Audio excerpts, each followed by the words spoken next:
Hello, my name is Bill Edgett. I've been planning on putting some videos of information together for people that are being forced to self-represent themselves in cases of a high conflict divorce.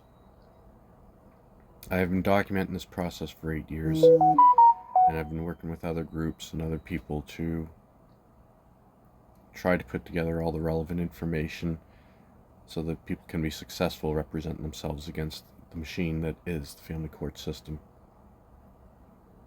So I'm going to read an email I got from Jason Casey after sending what I believed was a properly formatted letter of intent to file a lawsuit against the Department of Education and Early Childhood Development. And so I sent it to Bill Hogan. My options under Section 15 of the Actions Against the Crown Act state that I either have to make the Attorney General aware, which is Hugh Fleming, or if it's against another provincial government agency, against the person responsible for that agency, such as Bill Hogan. So right now, I'm going to go and read the email to you. I'll bring the email up on my screen, and here it is. Letter of intent sent to Minister Bill Hogan. This is the email I've received from Jason Casey, a lawyer who is currently handling one of the lawsuits that I have against the Department of Social Development in the province of New Brunswick for negligence. Anyway, this is the message I received after trying to send a letter of intent to Bill Hogan. Mr. Edgett, your email entitled Letter of Intent that was sent to Minister Hogan was forwarded to me. Please be advised that the email in question is insufficient to meet the requirements of the Proceedings Against the Crown Act. As you are aware from your multiple actions against the province of New Brunswick, you are required to provide notice 2 months in advance of your intention to commence an action against the province of New Brunswick. The requirement is found at Section 15 of the Act and provides that notice is required to be served in writing on the Attorney General, and that such notice must provide the name and residence of the proposed plaintiff, that will be myself. So currently I don't have a residence because I sold my home so that I could pay 2 experts to review my case. That information I couldn't provide them. I don't have a residence. The cause of action and the court in which the action will be brought.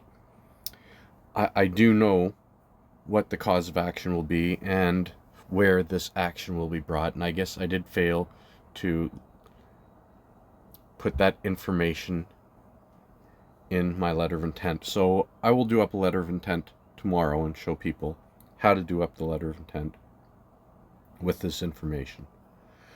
Where this matter has now been assigned to me for the purposes of this particular action, you may provide the written notice pursuant to Section 15 of the Proceedings Act against the Crown to me in order to meet the obligation under the Act.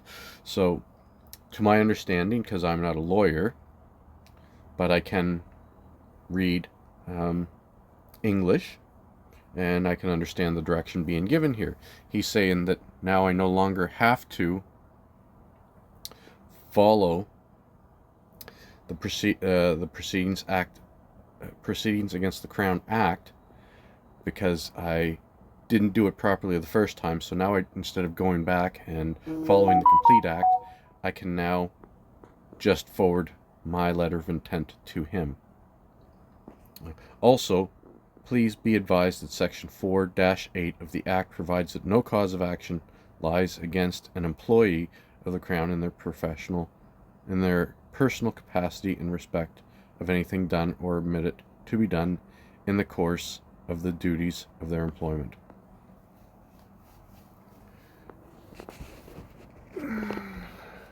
So what he's saying that no employees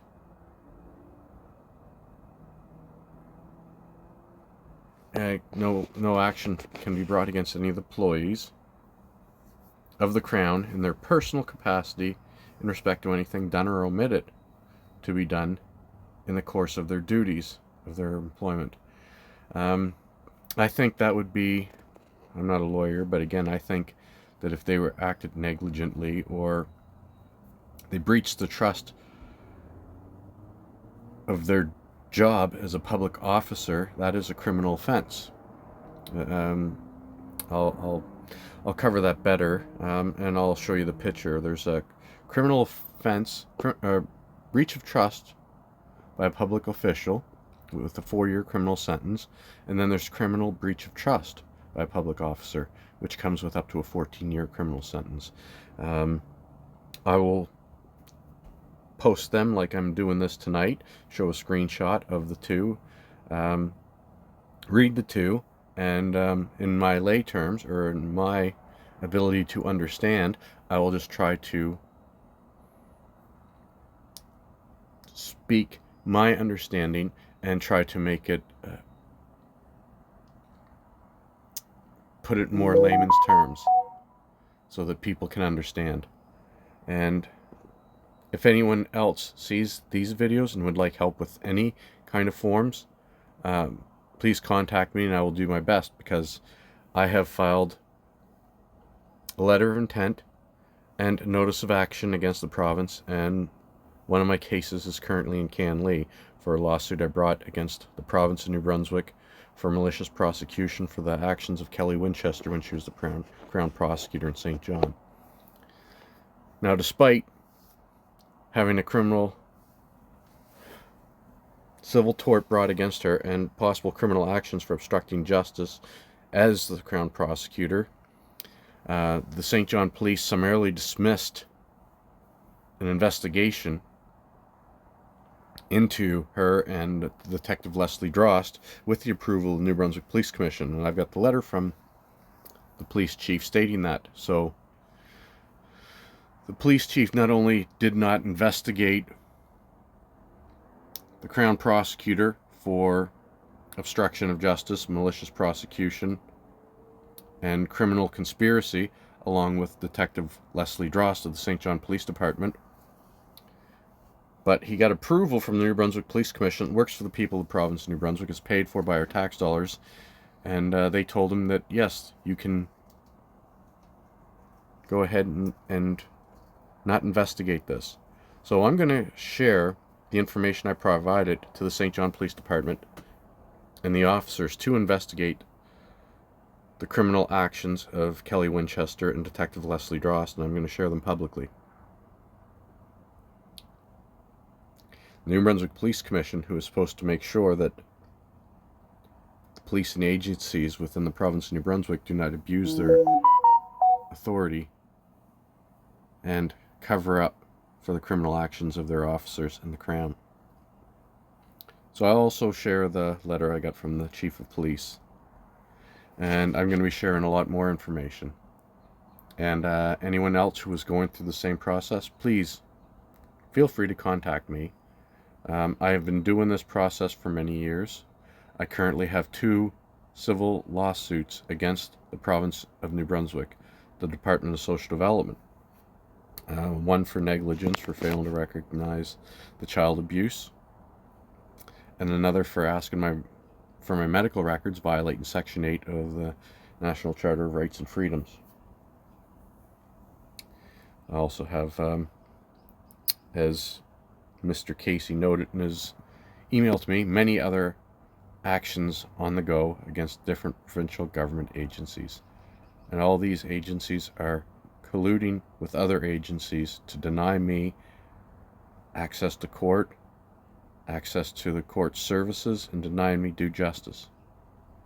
So they've all entered into a criminal conspiracy, including the judges. The last time I was in court in front of Judge Deborah Hackett, she said, we're going to hold this over for a trial and a pre-trial. And Patricia Gallagher, who was the lawyer representing the children in the matter, asked what days were these pre-trials and trials scheduled for. And she said, We don't have a date yet. Case dismissed, and just closed it. So I still have not been provided any details of when I'm going to have a pre-trial, when the trial is, and whether or not the New Brunswick Legal Aid Services Commission is going to provide me a lawyer to represent me in compliance with the Supreme Court decision from 1999, GJ versus the province of New Brunswick. I was denied initially by the New Brunswick Legal Aid Services Commission. My appeal was also denied, and 2 months later, when I made an application to the court, they said I was approved, and they canceled my G hearing application at the courthouse. So all that they have done is delayed the proceedings. They've failed to complete the investigation within the 30-day period, which began now back in December of 2023, and nothing has happened yet. So they're abusing the process. This is a civil tort, which I will be filing a lawsuit against the Department of Justice for. But first off, I need to file a letter of intent before I can file a lawsuit against them, a notice of action. I'll be filing 2 notices of action this week. And actually, I won't be filing the 2 notices of action this week. I have to wait 60 days after I file a letter of intent. So it's late tonight. I'm tired, and I'm getting my steps mixed up. But I will be filing a letter of intent against the Department of Education and Early Childhood Development, and I'll be serving this to Bill Hogan. And I will be serving another notice of intent to the Department of Justice, Hugh Fleming, as the Attorney General.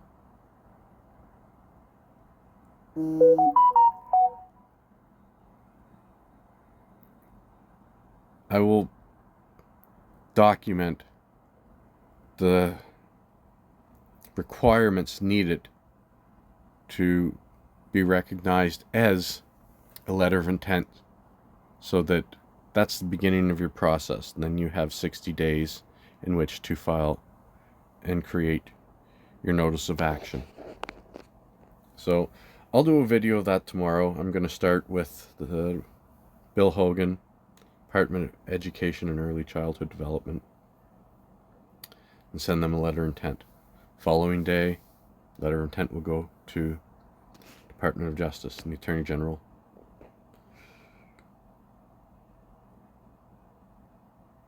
And there'll be many more coming.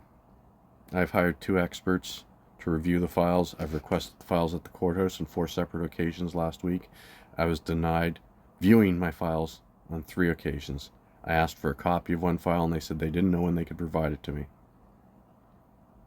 They are actively and deliberately trying to interfere with me getting information about my case, violating my due process, and failing to do their jobs as officers of the court. They're there to serve the public as public employees that our tax dollars pay for.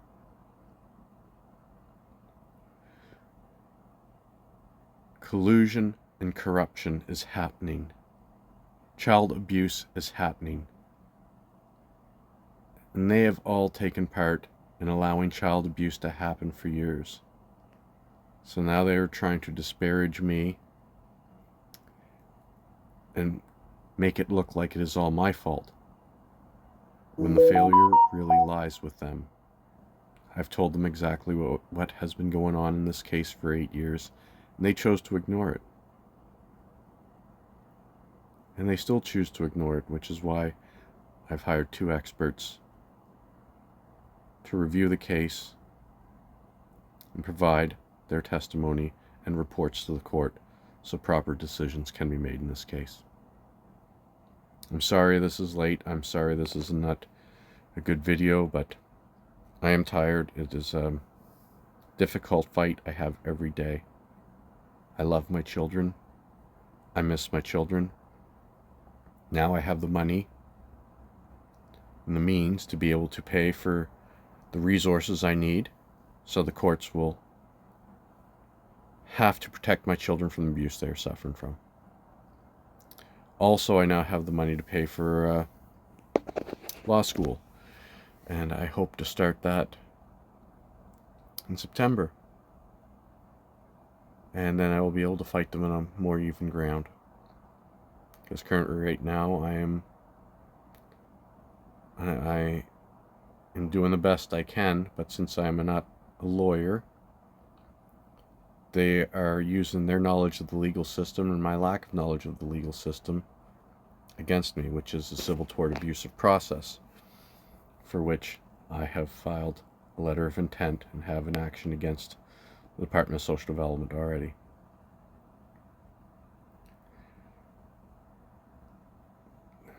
Judge Stevenson has made an error in law by allowing a motion and making a decision on a motion prior to completing an interlocutory step in an action I have before the St. John Police Department. And for this, I might file a lawsuit against him because he is a judge, he is aware of the rules of court and the process of an interlocutory step that needs to be completed before any other motions can be heard or any other applications granted. He failed to do that and helped the St. John Police Department try to hide an act I started against them back in 2018. This is now 2024. So Judge Stevenson has been helping them, and the court services in St. John have helped them because I called to search a file, the affidavit of documents request I requested, and the courthouse lost it. Judge Stevenson, in the court recording that I have, said he did not have the document in front of him. So I have court record of a judge saying he did not have the file in his possession on our first appearance. And Amanda Evans sent me a copy of the alleged missing file. So if she could find the copy, but it didn't end up in Judge Stevenson's case file on his first appearance, it's not because he moved it, he took it away, it wasn't there. It's because of who found it and told me it was found and sent me a copy of it. Linda Evans. So she either did this maliciously on her own, or she was directed to remove the file. That created the interlocutory step. The interlocutory step still has not been completed, yet Judge Stevenson has moved forward and granted an application by McKelvey lawyers to dismiss the file.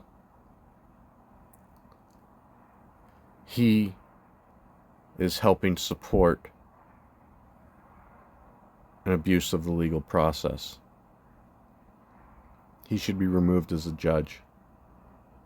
And I still may file a lawsuit against him as well. And if I do, I'll document it to show others how you can do it too.